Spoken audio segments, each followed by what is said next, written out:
So, honorable ambassadors, dear colleagues, thank you all for coming in such a short notice. As we all know, association agreements between the European Union and Georgia, Moldova and Ukraine have recently been signed. European Union Affairs Committee of the Riigikogu welcomes signing of these agreements and values highly the growing support of the Georgian, Moldovan and Ukrainian nations for the integration with the European Union. In order the association agreements to enter into force, they have to be ratified by the parliaments of all the European Union member states. Several parliaments of EU member states have already done so. For example, my colleagues in Latvian and Lithuanian parliament have done a swift job and have ratified the association agreements. I hope that Riigikogu will also ratify the agreements in the nearest future. But right now, we have invited here the ambassadors of Georgia, Ms. Tea Hahlevidiani, Moldova, Mr. Viktor Guzun, and Ukraine, Mr. Viktor Grziansky. Yes, who will give us an overview of the situation in their country in light of the conclusion of association agreements. After that, the members of the committee and also the audience have the chance to ask questions from the ambassadors. And I suggest that we will start with Georgian ambassadors. Please, Tea. Thank you very much. So, dear members of the Riigikogu, dear members of the Georgia-Estonia Friendship Group, dear Chairman, Excellencies, so I would like to greet you all and extend my gratitude for inviting us here, because it really underlines the significance Riigikogu attaches to the association agreements which have been signed by Georgia, Moldova and Ukraine with the European Union. So I would like to use this opportunity and also express my gratitude to the European Affairs Committee of the Riigikogu as well for the statement of the 17th of June supporting the signature of these agreements and European membership perspective of Georgia, Moldova and Ukraine. And once again, I would like to congratulate the three countries with this historic accords with the European Union. And last but not least, thanks to Republic of Estonia as a whole in a broader scope, to the whole authorities of the Republic for a unequivocal and very strong support towards my country. All issues which falls under our national interest, territorial integrity within its internationally recognized borders, our European integration and Euro-Atlantic integration as well. Thanks a lot. So my presentation, I will try to be very brief but comprehensive and draw your attention first to the meaning and significance of the association agreement from the Georgian perspective, the benefits it brings to my country and people, and efforts of the government to implement this agreement, including challenges ahead, involvement of civil society. So that will be in a nutshell, and afterwards, of course, I'm open to any questions from your side. Actually, Georgia has always been the part of the European civilization, culture and history, which first of all is determined by our common values. The history of Georgia has largely been the history of fighting to defend these very values, and that is why from the outset of the regaining of independence of Georgia, we declared European integration as one of the main priorities of our foreign policy. It means that the choice of people, determination of the government of Georgia and our commitment made European integration irreversible. Actually, me personally, as far as I've been involved in the negotiation process from the very beginning, I can state myself that 3 years of negotiations on the association agreement were quite challenging, very important and interesting process, where we observed that both sides were very carefully crafting the most comprehensive legal framework of the unprecedented enhanced cooperation between the European Union and Georgia. Association agreement with the deep and comprehensive free trade area component is designed to best serve the interests of the Georgian people, which by sharing common European values and establishing European standards strive to restore their place in the European family. So European integration, thus, it's a national idea of Georgia, supported by 85% of population, and all major political parties that makes Georgia actually unique in the Eastern Partnership region, I would say. Therefore, 27th of June is a historic day for my country when, by signature of association agreement, we embark the road of political association and economic integration with the EU. And our foreign policy goal now became the main direction of domestic policy as well, which is very important. So signing of association agreement in an unprecedented short period after its initialing in Vilnius summit, just in 7 months, is a good proof of the commitment of both parties to further enhance their relationship. I would like to underline here that the day before the signature, we endorsed association agenda, which is a practical tool of implementation of the agreement, which will drive us through the period 2014-16. And just in 2 days period from now, on 18th of July, Georgian parliament will ratify association agreement. So Georgia, as I said, irreversibly follows the democratic development path and has already demonstrated quite a considerable track record in its reforms towards strengthening democracy, rule of law, good governance, human rights and fundamental freedoms. We are committed to further continue, of course, and intensify this process as far as our aim is to make all benefits stemming from the association agreement available for the whole population of Georgia, including those residing in the occupied regions. In this context, realizing the opportunities envisaged by the association agreement in DCFTA, so it has particular importance for a benefit of an ordinary Georgian. Now I would like to very briefly say what are the concrete benefits we are expecting from the agreement when it will be implemented, of course. So this proper implementation of the agreement and countries' gradual approximation to the best European political, economic, social standards will improve the quality of life of the people, first of all, the living standards in Georgia, lead to economic growth, protection and further strengthening all political and economic freedoms. Of course, it will facilitate and support further economic development of the country. And I would like here to bring you some figures according to the recent international research. Export, so as a result of the DCFTA, export of Georgia will increase by 12%. Trade-related reforms, when they will be implemented in short-term perspective, will result in the growth of GDP by additional 1.3% to the already existed 7.4%, and in long-term perspective by 4.3%. As I said, these are the figures according to the recent international research about the benefits and effect of the DCFTA on Georgia's economy. So starting from the provisional application of the DCFTA, which starts in Georgia's case on the 1st of September, people can feel already significant benefits as far as Georgian products will enter the EU market without tariffs and quotas, and vice versa.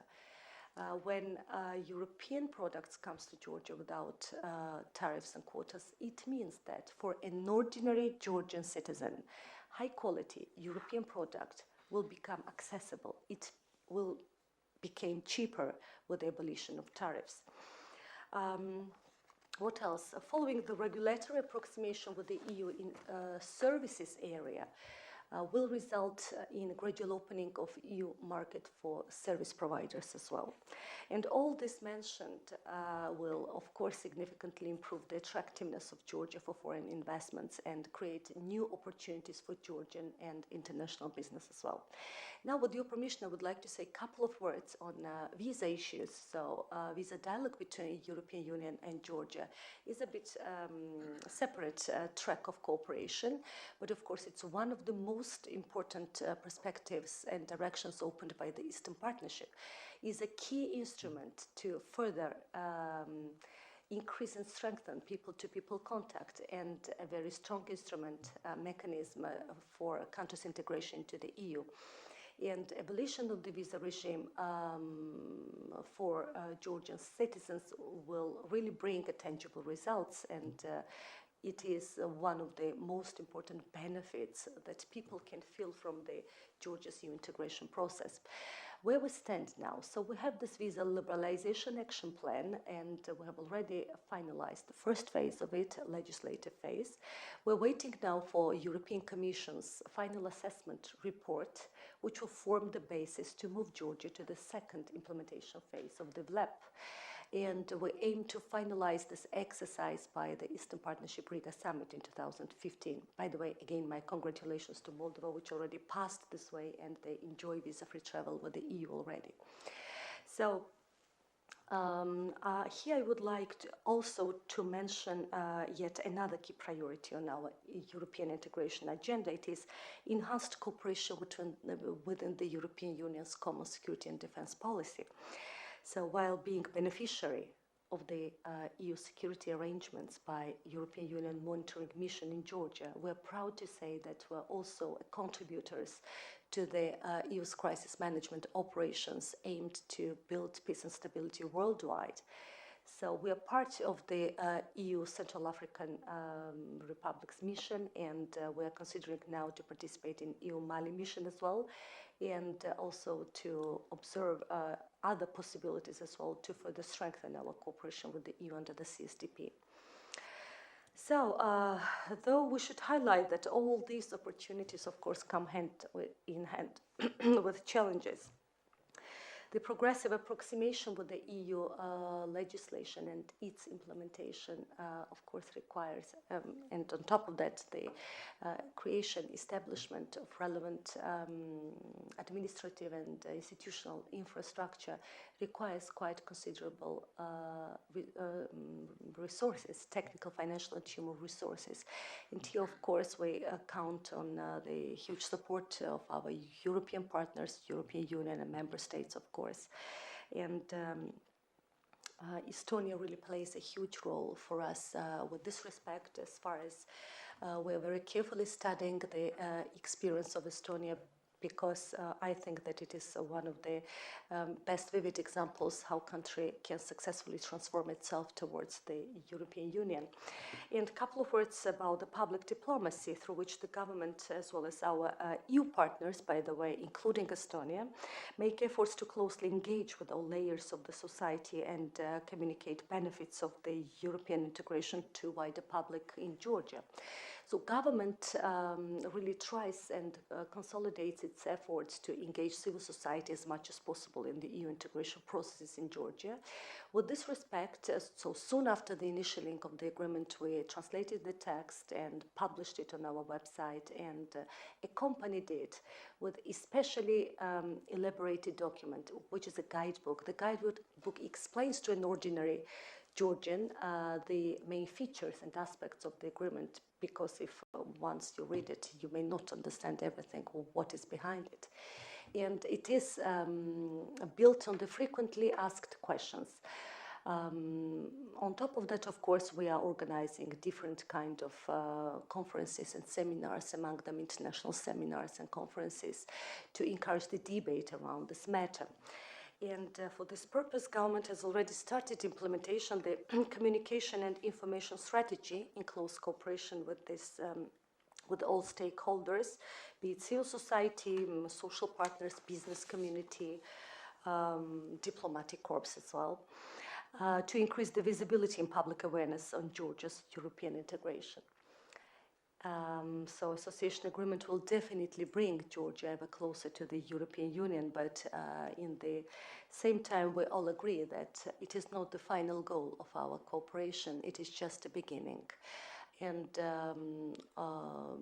already former President of the European Commission, as well as President Van Rompuy, stated several times in their statements that So everything is ahead of us. Association agreement is not final goal of our cooperation. And I believe that it will assist Georgia in making our country's European perspective a reality. I will stop here and will be open for further questions, if any. Thank you very much for your attention. Thank you very much. We will continue with Moldova and then Ukraine and then questions. Okay, please, Victor. Dear Mr. Chairman, honorable members of Riigikogu, ladies and gentlemen. First of all, I would like to express my gratitude from my side on organizing this discussion here. It's a great opportunity for me to discuss about the situation in my country, because this is the first and the top priority of my country, joining the EU one day. But also it shows very clearly that Estonia plays a very clear role in helping our three countries in joining one day European Union. We witnessed on June 27th a historical moment. It was a forward-looking agreement between the Republic of Moldova and the EU on unprecedented ambitions was signed. It symbolizes trust, openness, and cooperation between my country and the EU, and represent a clear and well-structured way forward for our relationship that surely will bring my country to EU one day.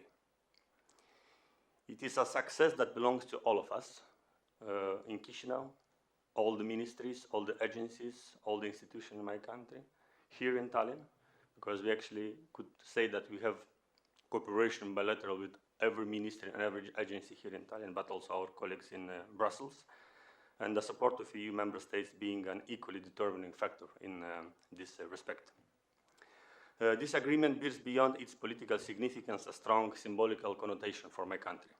It opens a new chapter in our relation with the EU, one that will lead Moldova to the achievement of its European integration objective. Or this agreement is not the final goal in our cooperation with the EU, at least this is our clear vision, which is to join one day, not in very distant future, into the EU. Strong opinion from my country is that there is no other way for us to deliver on the assumed commitment and irreversibly anchor our country into the European space of democratic values and principles, so that our citizens can live in a more stable, prosperous, and secure environment. And there is no other path towards reaching the objectives for our European integration agenda, and thus ensuring the future progressive development of EU-Moldova relations. Our determination, persistence, undertaking reforms and strong belief in the European future of the Republic of Moldova have paved the way to this new beginning in our relations with the European Union. And they will guide us through the process of implementing the association agreement provisions. We will devote to this end all our energy, knowledge, and resources. Delivering on the assumed commitments, we will send to our partners in the EU a clear message that Moldova belongs to Europe, to European family, and its future lies within the EU. The implementation of the association agreement will install an irreversible character to the current transformation in Moldova, and thus will help to enhance our belief that Moldova will ultimately win its way towards European Union. The application of the agreement provisions will advance Moldova on the European integration path, bringing at the same time visible and tangible results and foremost to our citizens. The agreement will help us to strengthen our institution, will improve the rule of law, will fight against corruption, build a functional market economy in my country. That's what European integration is about for us. And that's how we will become a stable and reliable partner for all the countries, all our partners, being it East, West, North, or South. It's also a great opportunity for the Moldovan economy, boosting up economic growth, investments, and creating the jobs for our citizens, which is very important. Dear friends of Moldova, I could say, because probably we have cooperation with all of you, allow me to underline the importance of deep and comprehensive free trade area for my country. The association agreement with Moldova goes significantly further than classical forms of economic integration, offering not only improved trade and investment opportunities, but also assistance in trade-related reforms with the aim to contribute to economic recovery of my country, growth, and to better integration of Moldova into the big European economic family, but also world markets. Independent economic research suggests that Moldova's participation in DCFTA will boost its export by 16%. I will just repeat some figures from my dear colleague. And imports from the EU by 8%. The DCFTA as a whole is expected to boost the GDP of my country by 5.4% annually, if for sure we are completed. But the main message of my country is sure is the implementation of the assumed reforms.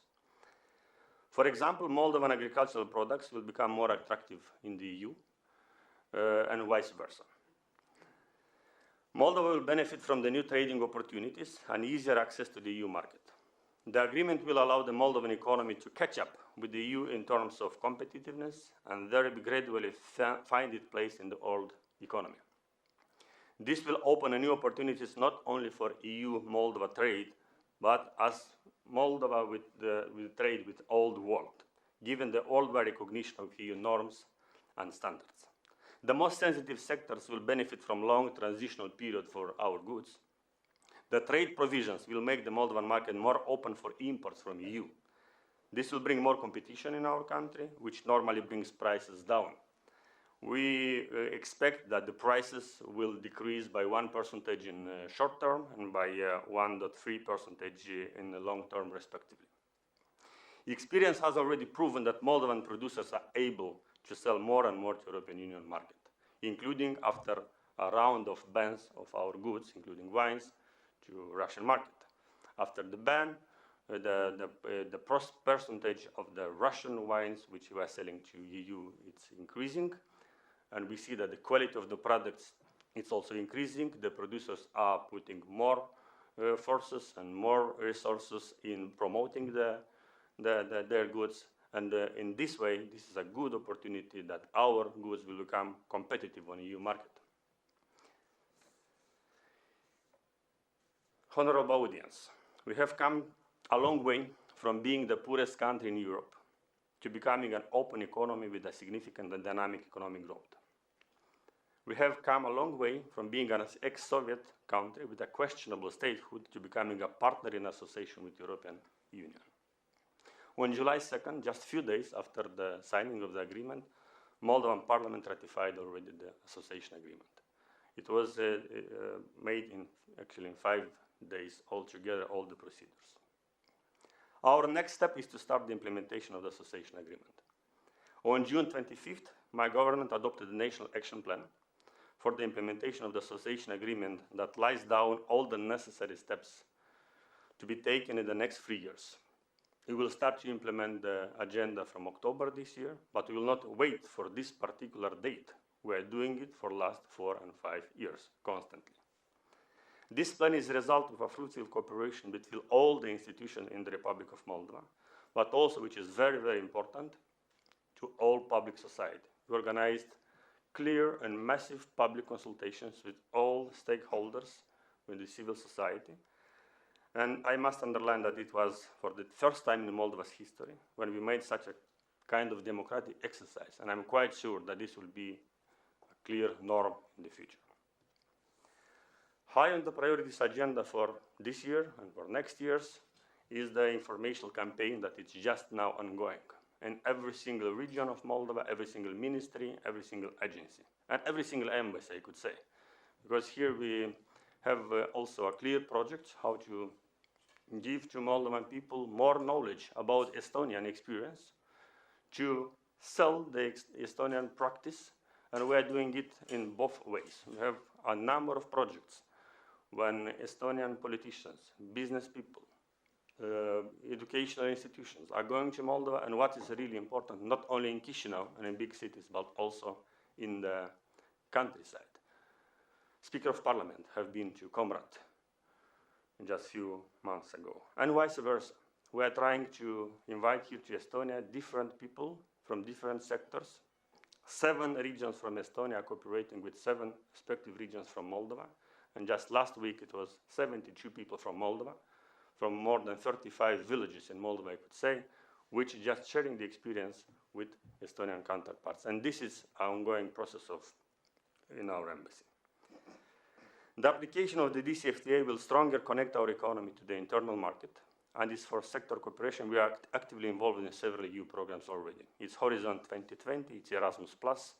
We have a good sector cooperation with the EU, for example, within the framework of European Energy Community, also TNT networks.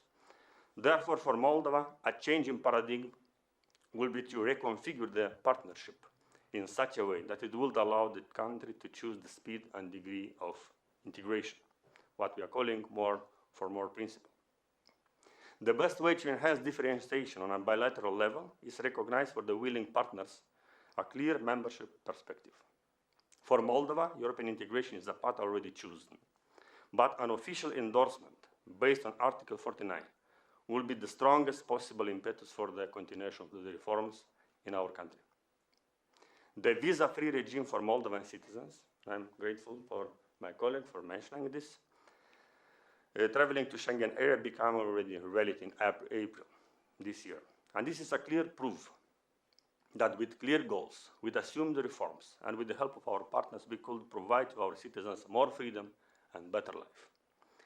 We are a European country, and we will make all the necessary efforts to reach that stage of modernization and development in order to become part of the enlarged European Union. We view the perspective of accession as the next logical and natural step in our relation with the European Union and its member states. The importance of the membership perspective comes not only from the power of attraction to the European model, it also derives from the experience of other European countries, including your country, including Estonia, that have passed through most radical transformation during the pre-accession period. Ladies and gentlemen, allow me to thank once again Estonian state and people for the great support in building our way to European Union, for clear political support that we are receiving from your country, for sharing your best practices with us, for permanently increasing number of projects through the Cooperation for Development strategy, Moldova, Georgia, and Ukraine being the priority countries. We have an increasing number of projects every single year. I'm very thankful for this. For numerous business, cultural, educational, and just human contacts. Because I strongly believe that European integration is not only the document which should be signed by the politicians, but also every single person in Moldova has to make a short European integration for himself. We could build it together, for helping us for boosting the European Union family. And just some final remarks. Moldova will stand firm and reliable on its European integration course. European integration is a vital choice, and the European perspective is the only horizon we are aiming at. There is a genuine commitment on our side to ensure efficient implementation of the agreement, which is a key one for Moldova's European future, and we are looking forward to continuing our very good cooperation in this framework, which is absolutely new and upgraded in our relation. Thank you very much, Sureita. Thank you very much. We will continue with Ukraine, so please. Thank you very much, honorable members of the committee, ladies and gentlemen, dear friends. Like my colleagues, I would like to thank you very much for convening this meeting, which was a really good idea. This is a proper place to exchange with the views, with our experience on the very significant event which happened not so long ago, and which we are speaking about today. That's the signing of the association agreement between our countries and the European Union. You know that unlike Georgia and Moldova, it took Ukraine 2 steps to sign the association agreement. One was the political part of the document. The second part was signed together with our partner countries on June 27, which is dealing with economic issues on the creation of the free trade zone between Ukraine and the European Union. Like in Georgia and Moldova, this process is over. I mean, the signing of the agreement now. Like my partner countries, we are in the process of, first of all, ratification of the agreement, and then, of course, the implementation of all the provisions of the documents which we have signed. I shall not go very deeply into the all the nuances of the documents which we have signed. And I don't think it is needed here to explain too much how important it is for Ukraine and for our partners in Europe to reach this aim, I mean, signing the agreement. You know how hard Ukraine, what a hard experience Ukraine had in the process of signing. And you know that in the end of November last year, when Yanukovych refused to sign the agreement, you know what happened in the country, around the country, and what's going on today in Ukraine. And I'll come later to the situation in the country these days. Yanukovych chose not to sign the association agreement on November 29 in Vilnius, although for the previous 3 years he was assuring everybody, I mean the Ukrainian society, first of all, our partners abroad, our Estonian friends, when he was here on October 15, he assured everybody that no obstacles are on the way of signing the agreement. And I'm also a witness because I was arranging his visit to Estonia. After he didn't sign the association agreement, I was afraid of coming out of the office for 1 or 2 months, because it was a great shame for me also, because I know the position and I worked with the government of Estonia, with the members of the parliament, asking for the support. And when it didn't happen, you know what kind of shock I have to live through, like my friends and colleagues ambassadors in other EU countries. But since Yanukovych thought that he can decide for the nation, and it was his huge mistake, the mistake of his life, I think, that he didn't understand the thinking of Ukrainians, the wish of Ukrainians, which are Europeans by their nature, and he thought that he is the only person who can decide for the nation. So where it had led him, we all know it led him to Rostov Oblast of the Russian Federation, where he is now. So his choice was, maybe I think so, and there are some proofs, his choice was to go together with the Custom Union and the Eurasian Union.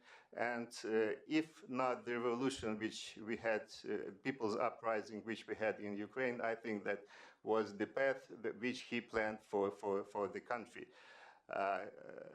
But our nation had another plans, and that's why actually people went into the streets and they advocated for another choice for the country.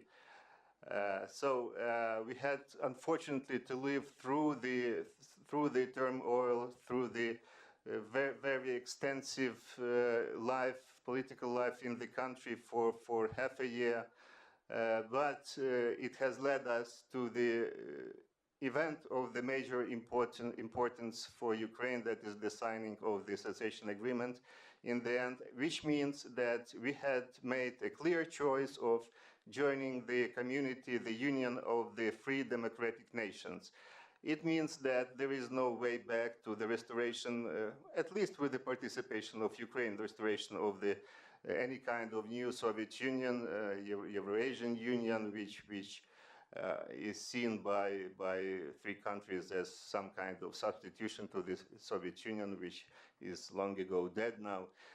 So Ukraine will not participate in any kind of other integrating plans except for the European Union.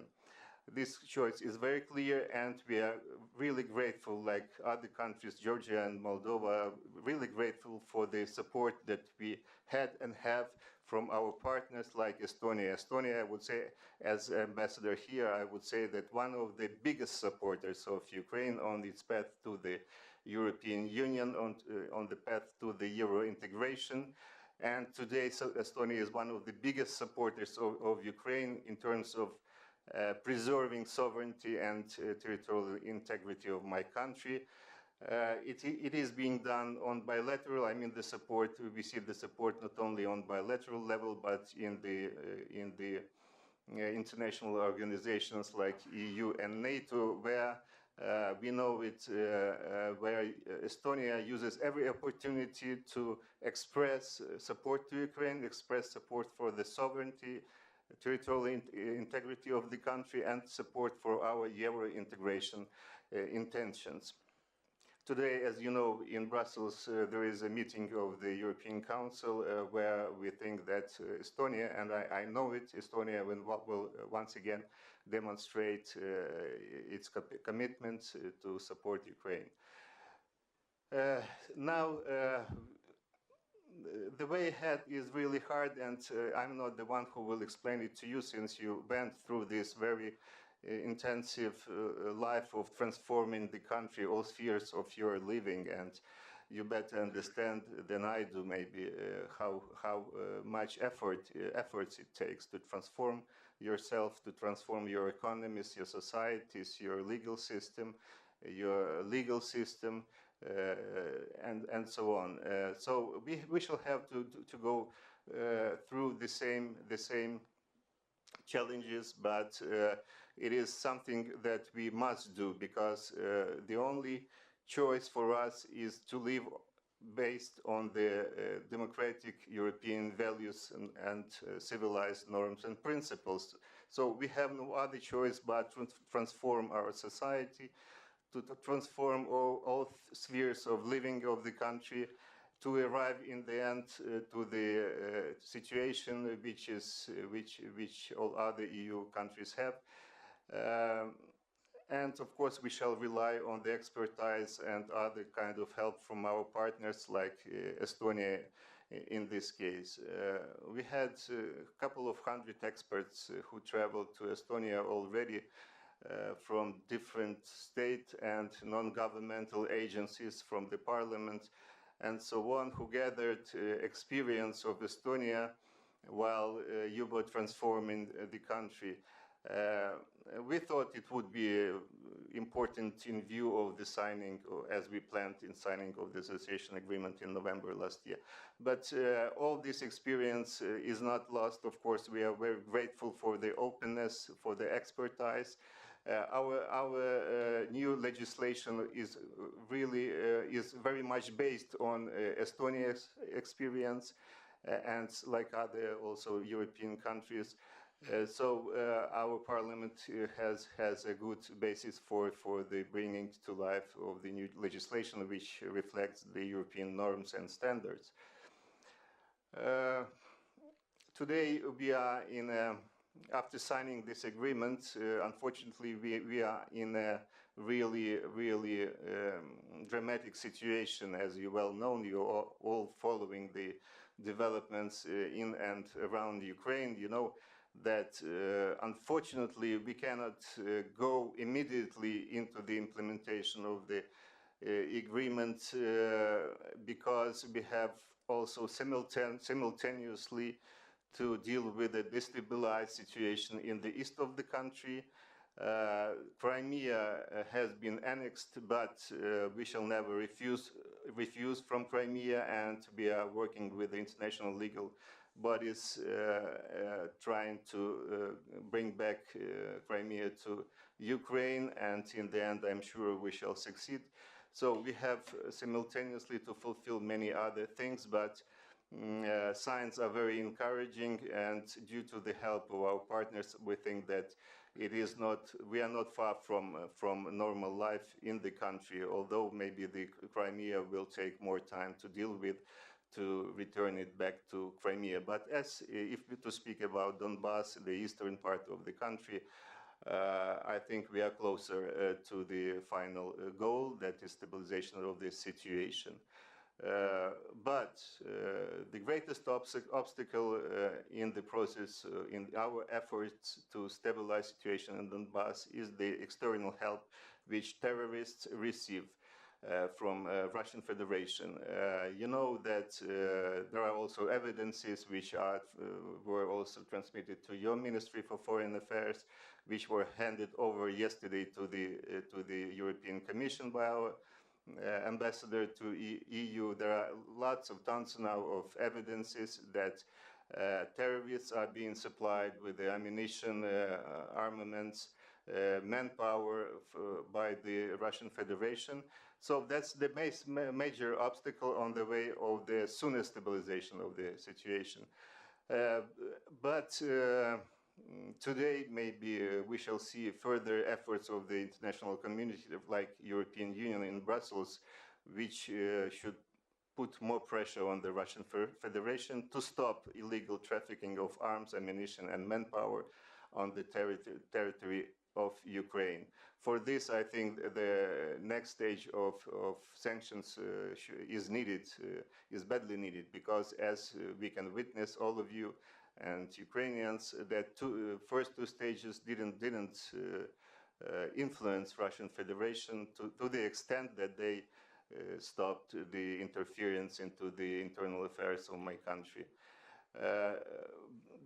Unfortunately, European Union is in the terms of the third stage of sanctions is not very much united because of the different position regarding the trade with the Russian Federation. We understand that there are a lot of companies in Europe who have invested a lot into Russian Federation and vice versa.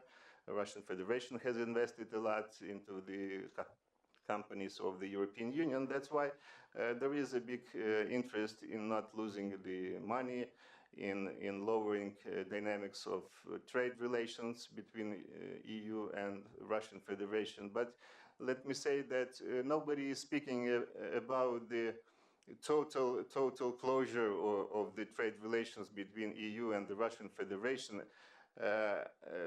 There are some, and experts know that there are some fields which, in case they are dealt with, which can influence position of the Russian Federation immediately to stop supporting terrorists in Ukraine. Besides that, nobody is speaking about the long-term sanctions.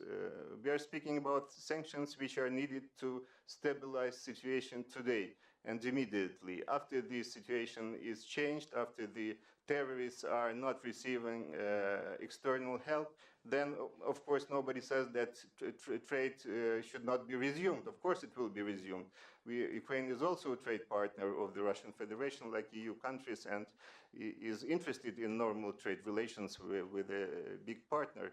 But this is not the right time to say that we should think first about the money and then about the democratic principles, civilized norms and rules in our behavior. Of course, if there will be no normal international order, no international rules, procedures or obligations will work, then who will need the money if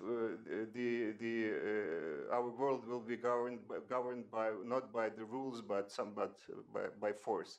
So I think that politicians in the Western countries should be more serious about the consequences of not responding properly to the Russian aggression against Ukraine. We understand that many countries in Europe are not threatened immediately by the possible Russian threat, but nobody knows what will happen next in case Ukraine loses. So this is, I think, should be our common job. And Estonia, for example, understands it's much better than some other countries in Europe. That's why, as I said, we hear a strong support of Ukraine and strong support against of the non-use of force and interference into the life of our internal life of the life of other countries. So we shall be ready to go on very speedily in terms of transforming our society right after we stabilize situation in the eastern part of the country. As I said, Crimea will have actually maybe to wait for some time, because if to be serious, it's hard to say that tomorrow Russia will be ready to return back Crimea, but they have no other choice, because Ukraine, like all our partners, will never agree that Crimea is not part of Ukraine anymore, that it belongs to another state. So if they want to have normal, I mean Russian Federation, if they want to have normal relations with all the European and world players, they of course sooner or later will have to return Crimea to Ukraine. We have also huge support from our partners like United States, Canada, and many other world players. So we think that these common efforts can influence position of the Russian Federation, and we hope that we shall not arrive to another frozen conflict like we witnessed in Georgia and Moldova. So we hope that solution will be found sooner than later. Maybe I took too much time delivering my speech, but of course I'll be glad to answer your questions. Once again, thank you very much, and I hope that soon also the Estonian Parliament will ratify the document, and together we shall proceed with building really united Europe based on really common values. Thank you very much. Thank you very much, dear ambassadors. Now it's the time for questions. I would like to start with a question to Victor from Moldova. It's already 5 days after signing the agreement, Moldova ratified the association agreement. This decision clearly shows the determination of Moldova to break from the past and create new opportunities. In the light of the coming elections, which you have in the end of November, is it likely that a pro-European coalition will again be composed? And what does the service show? Do they still have the majority support? Do the people of Moldova support further European integration? What do you think? Thank you. Thank you, Mr. Chairman, for the question. Yes, we have on 30th of November the parliamentary elections, which is crucial for my country. It's crucial because it will stabilize and it will make our way to EU clearly irreversible. My dream is that one day, no matter which party will win in the Republic of Moldova at every parliamentary elections, the course to European integration and the way to EU will remain the first and the most important policy of the country. Because this is not only the direction of the development of my country's foreign policy. This is everything. This is changing the life inside the country, this is changing the norms, improving the level of life, improving the standards, the freedoms. So my first answer is that I would like, and I think Moldovan society needs this, that every single party who will win in every elections will not change this particular issue. And number two is that they support to European Union parties. The parties which support European Union is increasing. The support to the parties which is not supporting the European Union integration is decreasing. And I'm optimist about this course. And last surveys shows clearly that the European integration direction get more and more support from the population. Number one, it gets from the reforms that people, I'm quite sure they see. They see from the development projects which are happening in Moldova, building the roads, fighting against corruption, more transparency from the officials, and more opportunities which European Union integration is giving. And one of the examples is the approval of the visa liberalization, visa-free regime to EU. And already more than 130,000 people travel to EU without visa, and the level of the refusals, I think it's some 30 cases from more than 130,000. And this already become a norm in Moldova. So people already get used with this. And what is really important is that people from Transnistrian region, the number of the people living in Transnistrian region, the Republic of Moldova, applying for biometric passports in Moldova was doubled, which shows clearly that this is a way also to improve the life in Transnistrian region. It also to improve the standards and the vision how the Moldova will develop in the future. And this is also a good solution to make Moldovan European integration way more attractive for the people from left bank of Dniester River. So European integration for us is everything. This is a solution to all our problems, to our economical problems, but also, which is really important, to the Transnistrian settlement, which is one of the top priorities of my agenda. I'm very optimistic about the results of the elections. Moldova simply does not have alternative to continue this way. Thank you. Thank you very much, Victor. The next question is for Tea. You mentioned that the support of the deeper integration to EU is about 85%. What's behind that? And what does the other 15% think? Are they just straightforward against, or what about it? Actually, when the survey was made, those 15% were not asked the reason, but to my best knowledge. So the question is support or not, and there is yes for majority of population, but as for the 15%, I guess that there should be people who may not know in the details about what we're talking, and this is the minority in Georgian population. Or, of course, there might be some other considerations, just some, Georgia's democratic country, and people may think otherwise as well. Thank you very much for the correct answer. Politically correct, I mean. And the last question by my side will be addressed for the Ukrainian ambassador. As we know, the EU-Russia-Ukraine ministerial meeting to discuss the effects on the Russian economy of the EU-Ukraine Association Agreement and the agreement section of free trade was held in Brussels in the 11th of July. It was decided that Russia will circulate a list of precise concerns and potential risks by the 20th of July.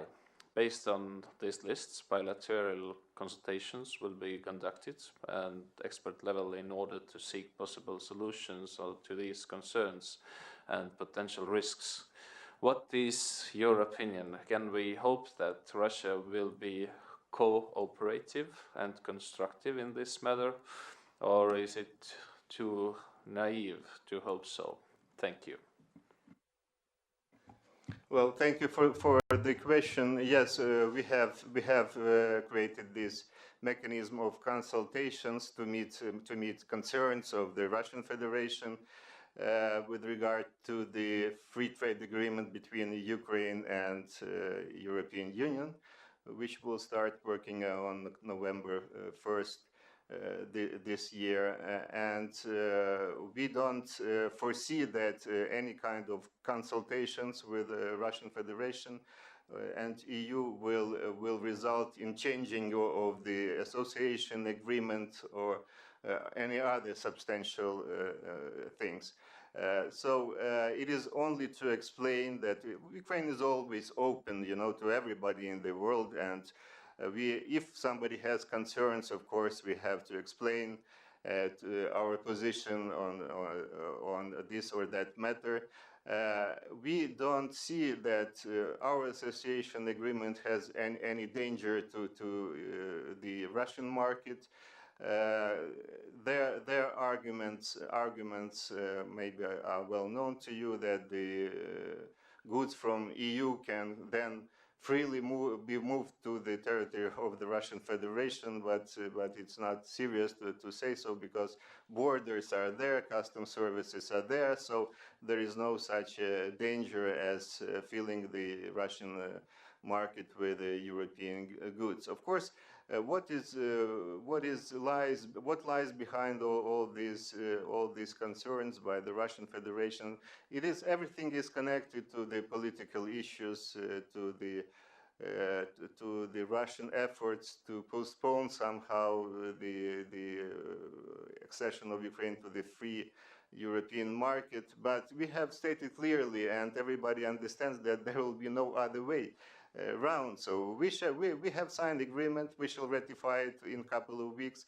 So this mechanism will start working. But of course, if somebody has any concerns, we are open. As I said already, we shall explain our position. EU is the same position that Ukraine has, that it poses no danger to the Russian Federation and so on. But of course, there will be, yes, by September 1st, the Russian Federation will prepare the list of the problems that they foresee, and then on September 12th, these consultations will be finalized. So we shall explain our position, EU will explain the position of the European Union, and that will be the final point. So no more consultations will be held. So this is reality, and we shall have everybody will have to live with this reality. If there will be problems in the implementation of the agreement signed, then of course we are open to solve each and every problem in a normal democratic manner with all our partners, be it EU or the Russian Federation. So yes, we demonstrated once again that Ukraine is as open as possible and as positive as possible to all our partners, wherever they are. We are not hiding anything, and we are not posing danger to anybody. But here we decided to demonstrate it once again, so it will be clear to everybody that we have nothing to hide.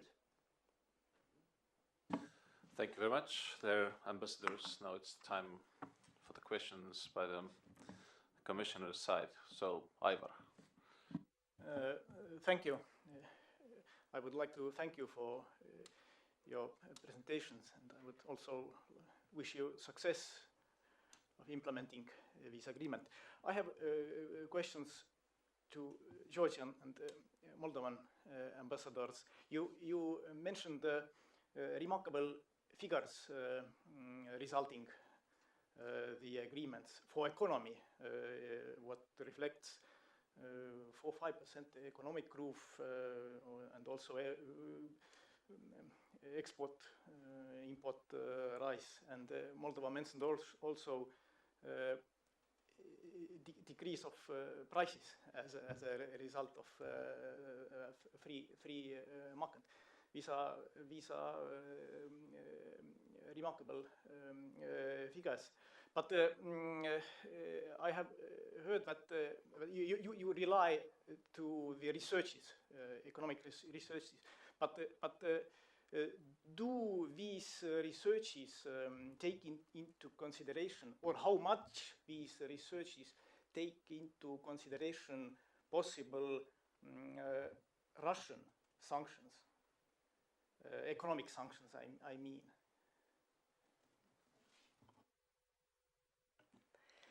Ladies first.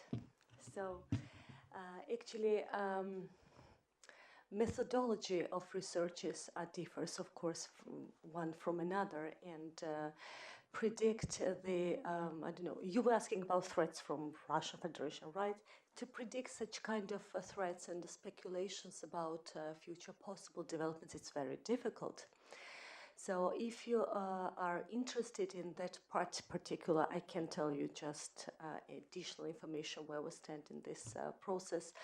Actually, association agreement is not designed against any other third party, of course, and so my Moldovan colleague, and then maybe Ukrainian as well, if you wish so, they have a bit different situation than Georgians, I think so, because Georgia has experienced pressure from Russia, not just before the association agreement or afterwards. So it happens in Georgia starting from 2005. So we experienced a lot of methods of pressure. Let's say it is economic ban, electricity ban, it's deportation of ethnic Georgians from Russia, illegal passportization in occupied regions, war in 2008, then non-compliance with the agreed ceasefire 6-point agreement of 12th of August, continuous barbed wire installation process, etc., etc. So we arrived now at this particular moment when Georgia really tries to avoid any kind of confrontation with anybody, and you might also know about the very constructive unilateral steps by the Georgian side, starting from 2010, for example, with this non-use of force unilateral pledge made by President of Georgia in front of European Parliament, and then which was legalized in 2013 by the Parliament of Georgia as well, reiterated, sorry. And then we supported Russia's accession to the WTO. We unilaterally abolished the visa regime to Russian citizens. So there were a lot of constructive unilateral steps made by the Georgian side, but notwithstanding, so there are some, Russia still occupies 20% of territory, Georgia, and so on. But to be back to the association agreement, I said that it does not create it against anybody, and experts, so more competent people than we are around this table, so they are talking very intensively, I mean European experts, Russian experts. Also recently there was a technical meeting between Georgian experts and Russian trade experts on this issue, and they went through some important questions and aspects of the trade deal, and the Georgian side expressed its readiness to accommodate any question and explain and just to deliver explanations on that. Meeting was held in a very constructive atmosphere, and sides just discussed many issues, and so I don't know what will be the result and continuation, but at this particular moment it was explained to the Russian side that DCFTA with the European Union does not contradict any free trade regime Georgia has with Russia, and even we can conclude further free trade deals with other third countries as well, being in a DCFTA regime with the EU. So we'll see. Trade between Russia and Georgia during last year increased 4 times by around 56%. So it's considerable number, because this so-called Tabashidze-Karasi format, which deals with the humanitarian, economic, and people-to-people issues, really yielded certain positive results, and the Russian market now again open for Georgian foodstuff and some wine products and mineral water as well. So we'll see. So up to date, we cannot talk about any speculations and any kind of projections. Thank you. Thank you very much for the question. I think it's a very good one and very timely, because I just wanted to develop a little bit more about these particular economical issues. First of all, the figures of decreasing the prices and the figures which I mentioned, I mean 5.4% of increase and 1% of decrease in the short term. This is not only the figures from the Moldovan side and our studies, but it's also the figures from the European Union Commission. Number 2, we explained to Russian colleagues that DCFTA is not an agreement which is working against the Russian Federation. We made internal researches, we made external researches, and we explained to Russian colleagues that DCFTA and the agreements which we have in CIS format, they are not contradict themselves. Also, we had 2 rounds of consultations with Russian colleagues, and we explained this, and we are ready to explain once again that there are not contradiction between these 2 agreements. The export of Moldovan products to foreign market was decreasing to CIS countries and to Russia, and it was increased to EU. And this is a permanently trend that we now see. And this is not only the trend, this is, I think, very important, in the right bank of Dnistru River, but it's also in left bank of Dnistru River. And just please allow me to mention some of the figures. From Transnistrian region of the Republic of Moldova, 75% of the goods and everything what they produce are not going to east or to south. 75% are going to west. From them, 40% are going to right bank of the Dniester River, to Moldova, and 35% are going to EU. So even from this particular region of Republic of Moldova, the numbers are increasing. And just to finalize, one very clear example is the ban of our wines, because the wine is one of our main products. We had already 2 bans from Russian Federation, but it was interesting that this ban was not on one specific products or one specific factory or one specific region, geographical region, but it was for all of them in one single day, in one very early morning.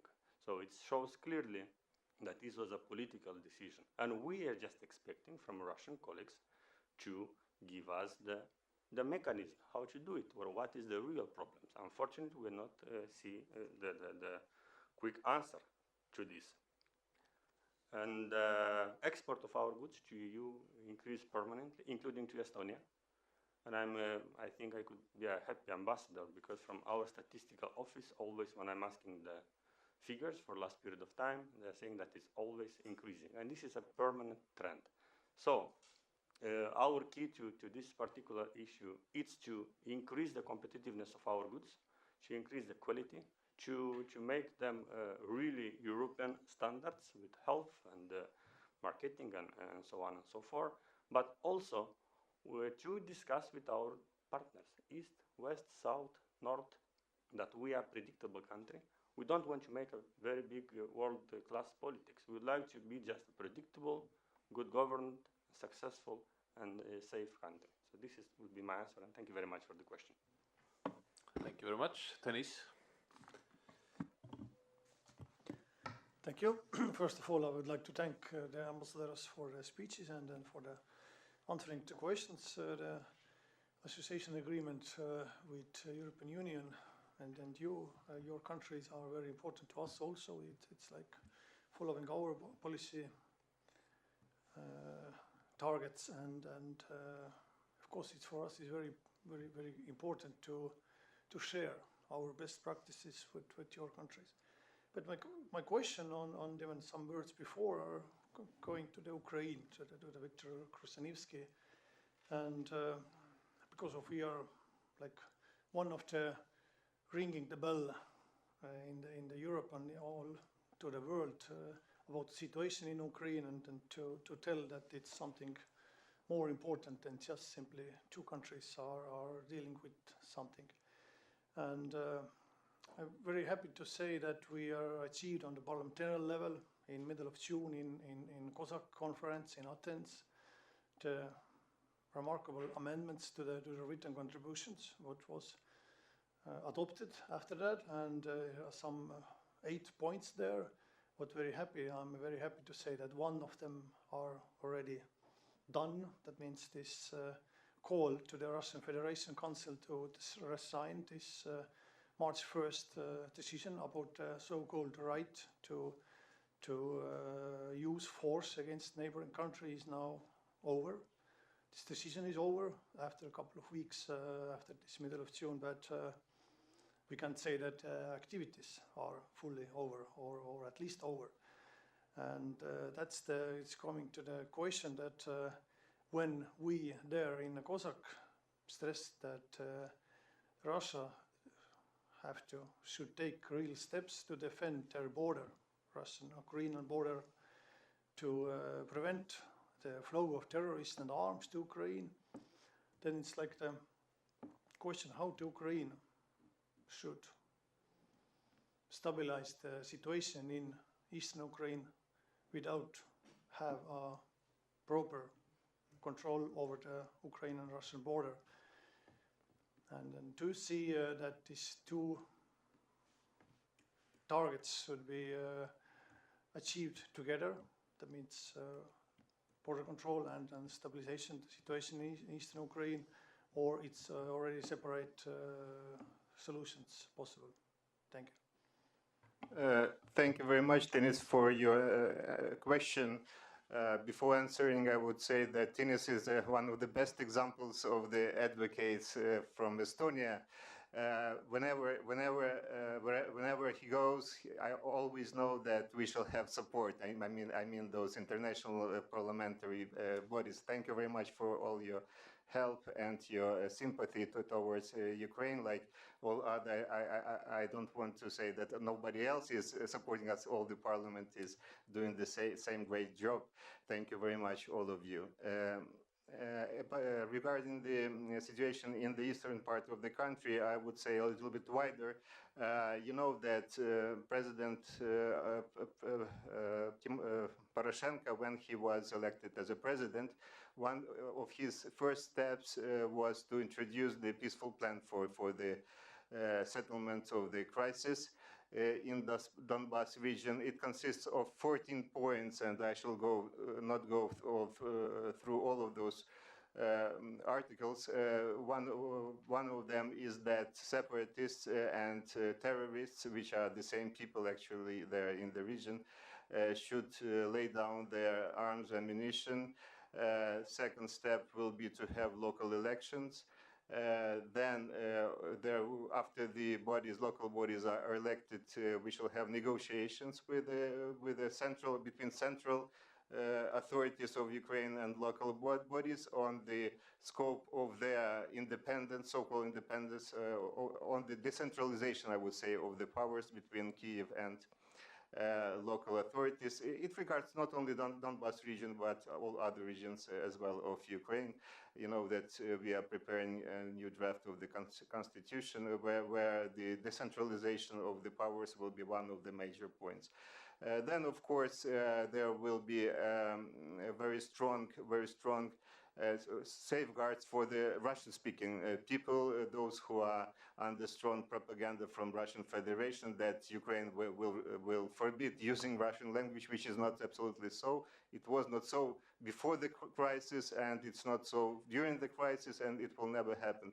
Those who speak Russian can freely speak this language further on. They can study using this language and so on. So there is absolutely not an issue. It was brought from the outside of Ukraine on our soil through the means of the Russian propaganda.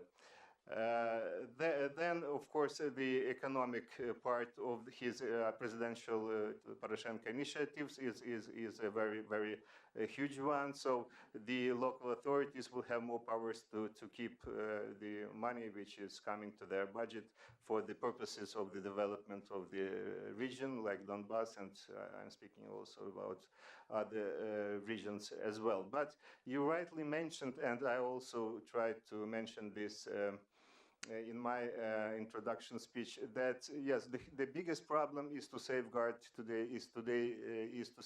the border between Ukraine and Russia, which is a really long one. It's 2,000 kilometers on the soil, and another 300 or so it goes through the Azov Sea.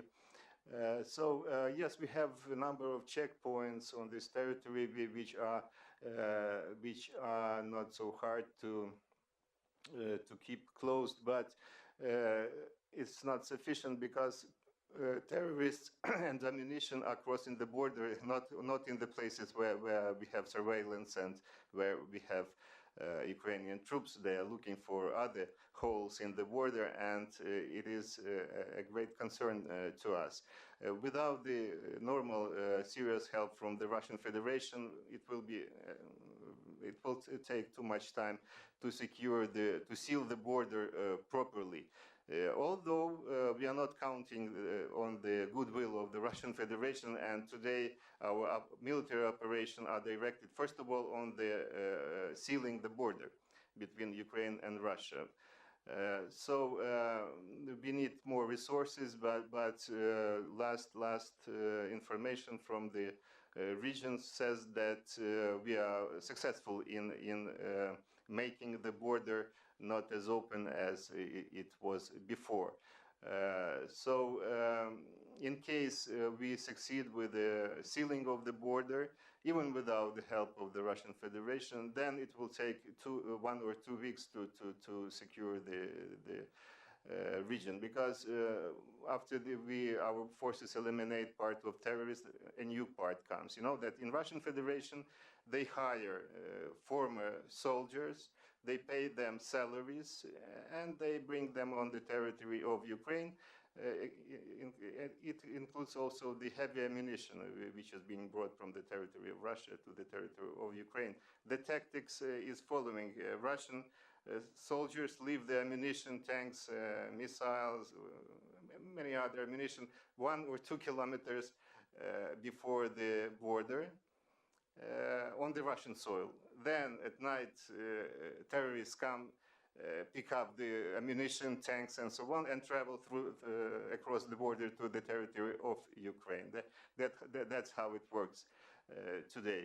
But there are also bad signs that Russian military are being offered to quit the job. I mean, well-trained Russian special forces military men to quit job for some time and to go to fight to Ukraine for a good salary. And yes, another point is not only borders, but the financial assistance to the terrorists which they have. Ordinary terrorist has about 2,000 euros per month if he kills soldiers, Ukrainian soldiers, and soldiers, then he gets even more money for every person killed. So the money is also an issue, and we are working on sealing the money routes as well to stop this uncontrolled delivery of money to this region. But I'm optimistic, and you know, if we shall speak about the first days of the Russian aggression, that March 1st this year when they entered Crimea. If we compare our army in the first days of the aggression, I would say that we had no army, and any experienced soldier, officer of Ukraine will tell you the same. We had at that moment we had only 4,000 ready to fight soldiers. I mean, well trained and equipped soldiers. 4,000. You can imagine what a small amount of military personnel we had first days. Today, anyone can tell you, not only Ukrainian military men, but NATO experts, that today our army is much more capable. And now we have well-trained soldiers, and U.S. military experts say that today Ukraine is really capable to fight back. So now situation is changing dramatically.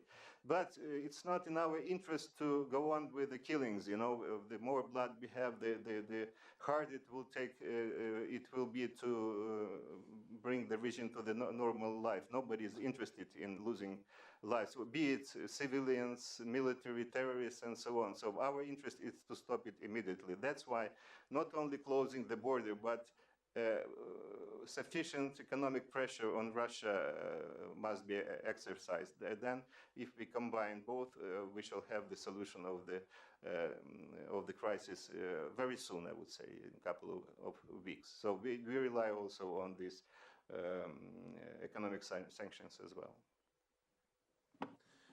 So, as we have limited, very short. I've been exchanging with our foreign minister Urmas Paet, and he has confirmed that with the foreign ministry is preparing further stage for cooperation with priority countries, and they're planning for it the development assistance besides the new programs that are initiated by the EU regarding the association agreement, and a special program that is prepared by many donor countries and organizations towards Ukraine. But have you been communicating with Estonia Foreign Ministry already regarding next 2-3 years regarding the development aid programs vis-à-vis Estonia and your countries? Thank you. So actually, I cannot communicate any details now, but in general, yes. So we all, of course, have the understanding, yes. So mainly it's around the association agreement, DCFTA, visibility of the EU on the ground, and yeah. Thank you. Yes, we are communicating, I think, every single day with the Minister of Foreign Affairs, and not only this, but we comes already for a country strategy paper for Moldova, and we try to bring the best Estonian practices to implement in the best way in Moldova. And now we have 4 priorities, and it's for next 2 years. It's 2014, 2015, it's local authorities, everything what will give more EU perspective to different agencies and local authorities in Moldova. It's IT development and e-governance solutions. It's the healthcare. We have quite a number of projects here, and it's agriculture. Yes, we are communicating, and we have very good communication with them. Thank you for your question. We are in good cooperation with the Estonian authorities, like my colleagues here have already said so. We receive also help not only just directly, but through the international mechanism where Estonia is participating as well. Considering the today's situation in Ukraine in terms of refugees, for example, you know that Minister Paet have stated yesterday or the day before that Estonia is ready to give 70,000 euros for the refugees, for example, which are settled, which are being accommodated in other parts of Ukraine from the Donbas region. And this kind of assistance we were receiving every time, also for Chernobyl purposes, for economic transformations. There are some projects. So it is a great deal of our bilateral cooperation with Estonia, and thank you for that. Thank you very much for the audience, for the commissioners, for the ambassadors, for coming, especially Tea, who rescheduled her calendar for our meeting. Okay, but on behalf of the European Union's Affair Committee, I called Riigikogu to ratify these agreements as soon as possible. This is a long road, but we will be with you and support you on a way to a deeper integration and joining to European Union. So thank you again for coming, and have a nice summer and have a nice vacation. When you will ratify the agreement? As Riigikogu starts at the middle of September, I think it takes a month or maybe 2.